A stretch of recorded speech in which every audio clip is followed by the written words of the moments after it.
Be me. 21, college junior, poli-sci major. Always had strong takes in class debates, low-key hate men. Recently been binging paternity court videos on YouTube while procrastinating. Can't help rolling my eyes. Grown men crying over, is the kid mine? To me it looks insecure as hell, like, why even marry or commit if you don't trust her? My friends laugh when I rant about it, say I should start posting my takes. I kinda like being the one with the sharp line in the group chat. Never thought one day any of it would hit closer to home than just internet drama. Also have a younger brother, 18, still in high school. Quiet kid, kinda nerdy, always buried in bio textbooks, says he wants to become a doctor. He takes after my dad, clearly I don't. I tease him a lot, try to shape him so he doesn't grow up like the bitter men I see online. Call him out when he makes dumb jokes, remind him not to be that guy who ends up on paternity court crying. He usually just shrugs, doesn't argue back. I take it as a win. Maybe I'm doing my part, raising him better than society does. One night at dinner, my brother starts talking about this new assignment. His bio teacher wants them to map family traits, like hair color, eye color, maybe who wears glasses.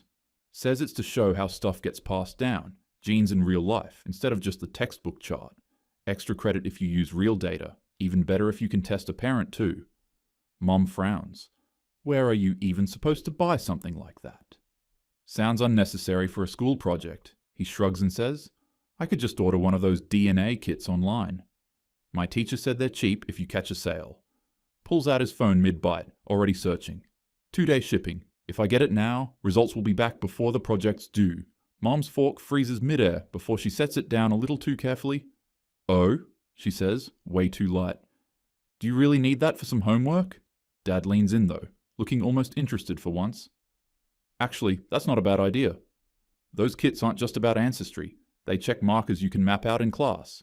Makes it easier to show the patterns instead of guessing he's talking calm, practical, the way he does when explaining how to change oil or file taxes.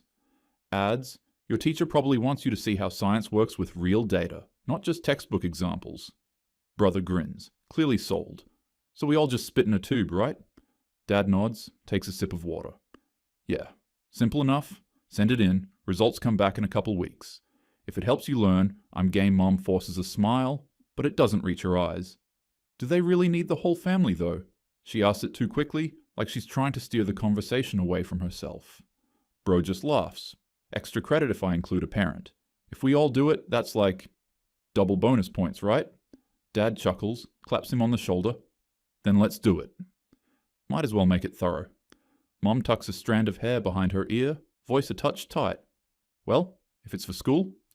She trails off, pushing food around her plate. Dad glances at her for a beat, expression unreadable, then goes back to eating like nothing's wrong. Bro turns to me with a smirk. When this proves I've got better genes than you, you're buying me boba. I roll my eyes, confident it'll go the other way around. A few days later, the kits arrive in a small cardboard box. Bro rips it open like it's Christmas, waving the tubes around. See? Easy. Spit, seal, send Dad reads the instructions, nodding like it's a project manual. Don't eat or drink 30 minutes before, make sure the cap's tight. Simple enough. Mom lingers by the counter, arms folded. Are we really mailing our DNA to strangers? Dad shrugs. It's not like we're curing cancer, it's for his grade. Bro rolls his eyes. Mom, it's literally for school. Extra credit. We all sit at the table filling the tubes like it's some weird family ritual. Bro's grinning, Dad's calm, Mom's stiff but going along. I'm half laughing, thinking this is peak overkill for high school homework. Snap a pic of the box before sealing it, toss it in the group chat with my friends. My brother's assignment turning into a family ancestry project, LOL. Men stay paranoid. Mom tapes the box shut a little too hard, like she's mad at cardboard. Dad drops it at the post office the next morning, and just like that, the countdown starts. A couple weeks later, the email finally hits. Brother's the first one to check, practically jumps onto the couch with his phone. Results are in, he announces like he just won a lottery. We all crowd around, Mom hovering behind, Dad wiping his hands on a dish towel. Bro's scrolling, grinning, until his smile dips just a little. That's weird. Screen says half-sibling match between me and him, not full sibling like we both expected. Bro laughs it off, tilts the phone toward me. Guess the algorithm's buggy. We obviously have the same parents, right? Bro tries to lighten it up, scrolling back and forth on the app. Laughing my ass off. Guess one of us is adopted. He nudges me with his elbow, still half laughing, but the joke lands sharp in my chest. I shove him playfully, but the sting lingers longer than it should. Dad's silence in that moment feels louder against the noise, like he heard the same joke but didn't find it funny at all. I roll my eyes, dramatic. Duh. Pretty sure we picked you up from Craigslist. Dad's face goes still, the kind of quiet he does when he's thinking too hard. Mom leans in quick, too quick, with a chirpy, "These kits glitch all the time. It's just for school anyway. Don't overthink it."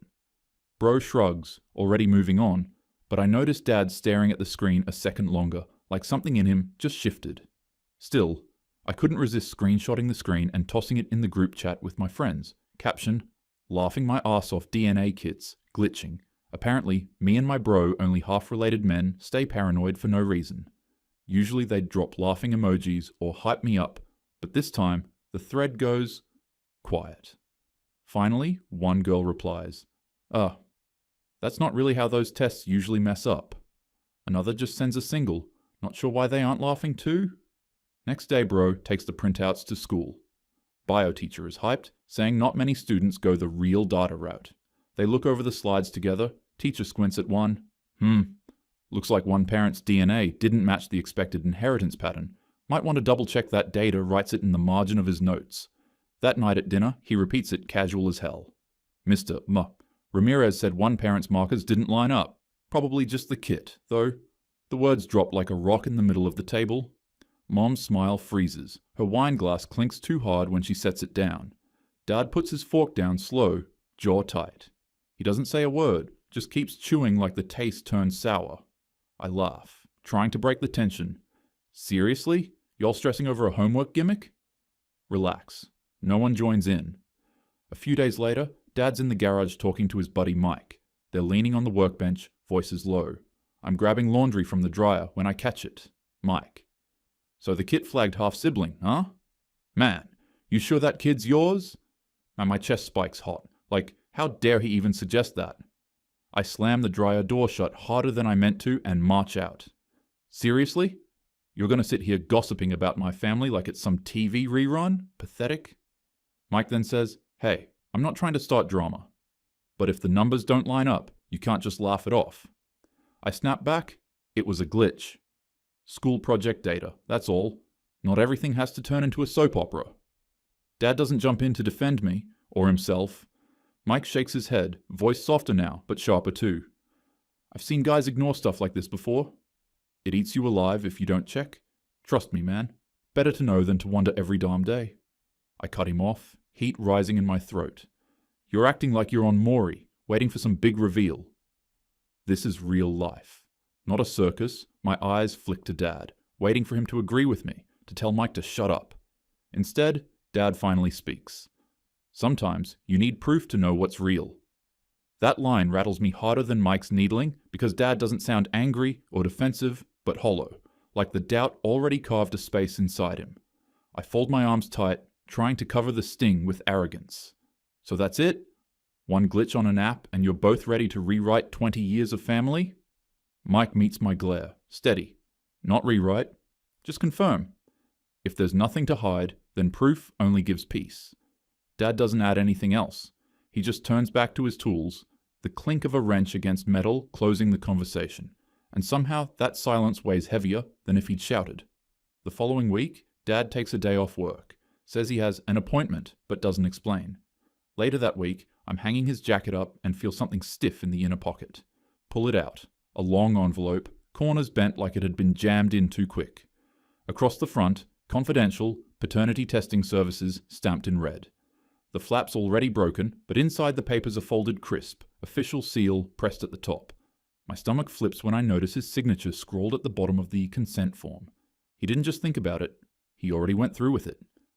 I confront him, voice sharp. "Are you serious? You're actually doing this?"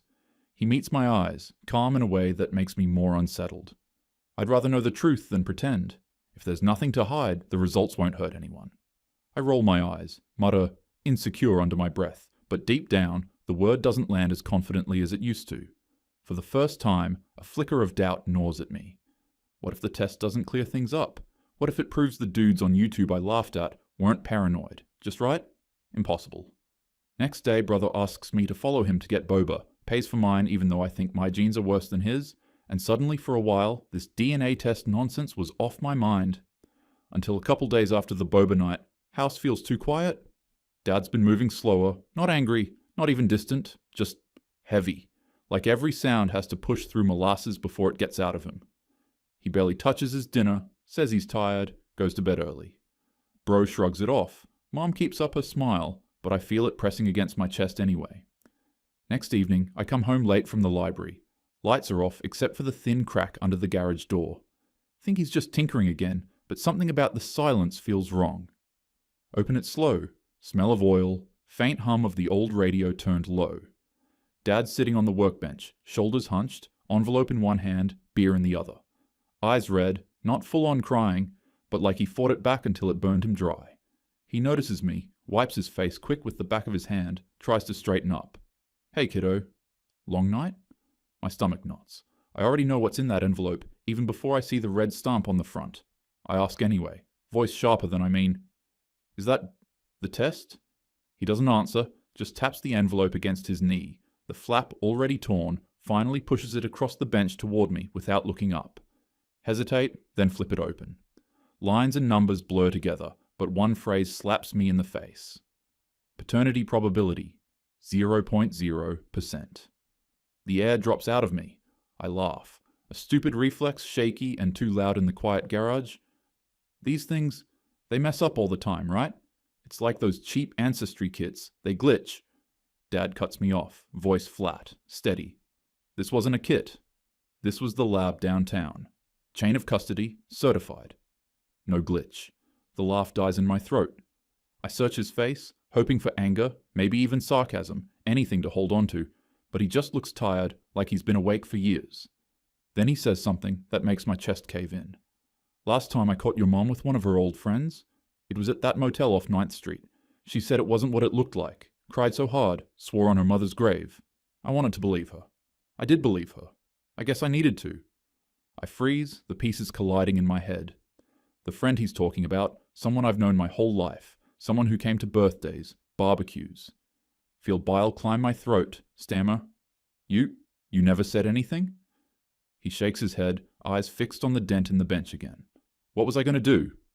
Blow up the family over something I couldn't prove? I figured if she stayed, if she raised you, maybe it didn't matter. Maybe love was enough. His voice cracks on love, and that's somehow worse than if he'd shouted. I want to scream, tell him it's still enough. But the papers in my hand burn with the truth. Instead, I hear myself whisper, Dad, I didn't know. He gives a hollow chuckle, not unkind, just wrecked. Course you didn't. How could you? That was the point. I'm trembling now, gripping the envelope like it'll rewrite itself if I hold on hard enough. Before I can speak again, the side door creaks open. It's Mike, holding a six-pack. He stops dead when he sees us. His face tells me everything. He knows. Shit, he mutters. I didn't mean to interrupt. Dad sighs, rubs his temples. She deserves to hear it, Mike. Probably better from me than the gossip mill. My head snaps between them, anger boiling up. Hear what? Like the test wasn't enough? Mike sets the beers down, leans against the wall, eyes low. Look, your old man ain't crazy. We've all seen signs over the years. Times your mom disappeared for girls' weekends, times she came back different. Nobody said anything, because it wasn't our place. His voice tightens. But when that DNA kit flagged half-sibling, I knew he couldn't just ignore it anymore. And I was right. I glare at him, heat rising in my face. So what? You've been sitting around waiting to say, told you so? Playing detective in someone else's family? Mike doesn't flinch, just shrugs. Better ugly truth than pretty lies. I'd want a friend to tell me. Dad puts a hand up. Weary. Enough, Mike. She doesn't need your justifications. His eyes meet mine, watery but sharp. You are always mine in my heart. That part's never been in question. But blood says otherwise. My throat burns. I want to tell him he's wrong, that nothing changes, but the word 0.0% keeps flashing in my head like a neon sign. I shove the envelope back at him, harder than I mean to. This is bullshit. It doesn't mean anything. You raised me. That's what counts. He takes it, sets it down gently like it's glass. You'll believe that until you look at your mother the next time she smiles. Then you'll see it too. My chest caves in, tears sting, but I refuse to let them fall. I storm out before either of them can say more, slam the door hard enough to rattle the frame. Back in my room, I curl on the bed, phone buzzing non-stop with group chat notifications. Friends dropping memes, gossip, distractions. I stare at the screen, but all I can see is my dad's face, raw and broken in the dim garage light. For the first time, the word I used to mock men with, insecure, feels like a cruel joke because nothing about him tonight looked insecure. It looked like the ground had been yanked out from under him and he'd been falling ever since. Next morning, Mom's humming at the stove, flipping them like it's some sitcom breakfast. Dad sits at the table, coffee untouched, staring at the steam instead of her. I push food around my plate, can't swallow past the knot in my throat. Bro wanders in late, hair a mess, still half asleep. He grabs a pancake, chews slow, eyes flicking between Mom's too bright smile and Dad's silence. What's going on? You guys look weird? I jump in fast. Nothing. Dad's just tired from work. Dad doesn't correct me, just keeps staring at his coffee. Bro squints at me like he knows I'm covering, but he shrugs and sits down. Thought maybe last night in the garage was a nightmare, but then doorbell rings. Look outside. Dented black Honda again, parked bold as hell in our driveway. It's him. John. Mom's old friend. My skin goes cold. Walk in on them in the kitchen, Mom wiping her hands on a dish towel too many times, voice too bright. Oh, you remember John, right? He was just dropping something off. John leans against the counter like he owns it. Smile. I want to slap off his face. Says, she's grown. Looks just like... Cuts himself off when Dad comes in from the garage, grease on his hands, eyes sharp. Room freezes solid. Mom laughs too high, says, he was just leaving. Pushes John out the door like she's shoving shame into the trash. Door clicks shut, but silence stays thick as smoke. Dad finally speaks, voice low. So that's who it was. That's who you swore it wasn't. Mom snaps back quick. It was years ago. It doesn't matter anymore. He stands, every muscle tight, mutters, it mattered enough. Walks out the back door, no jacket, just leaves. Screen door slam rattles through my chest. Later that night, I hear drawers slamming. Peek down the hall. Dad's packing a duffel, tossing shirts. I whisper, where are you going? He doesn't look at me, just zips it up. Don't know yet. Lawyer first, then maybe Mike's couch. My throat burns. You're really leaving? He finally meets my eyes, raw and tired. Your mom made that choice a long time ago. I just didn't see it. Next day, Bro comes home from school, backpack slung low, face tight. He drops his notes on the counter, mutters, Ramirez asked again why our results didn't line up. Said maybe we mixed samples, or one parent's data wasn't real. He looks at me sharp, not joking this time. What did he mean by that? My stomach flips. I force a laugh. Dude, it's just a busted kit. Stop stressing. He stares at me for a beat longer than feels safe, then nods slowly, but the way he slams his bedroom door after tells me he doesn't buy it. Go to the kitchen. Mom's at the table with a half-packed suitcase by her chair. She's crying, muttering, it's still our family, it's still enough. I snap, louder than I mean, enough? You lied to him. You lied to me. She grabs my wrist. Desperate, I never lied about loving you. But the words feel cheap now, like loose change rattling in a drawer. That night, I sit in my room, scrolling group chat, friends dropping memes and gossip like usual. Screen light blurs from tears I didn't even notice falling. Dad's duffel by the front door in the morning. Mom's suitcase half zipped beside it. 2 exits, 2 parents, and me, caught in the middle like a bad coin toss. I want to scream, rewind, anything. Instead, I just sip cold coffee and wait for someone to move first. World feels broken, and all I can do is sit in the wreckage, pretending it's fine.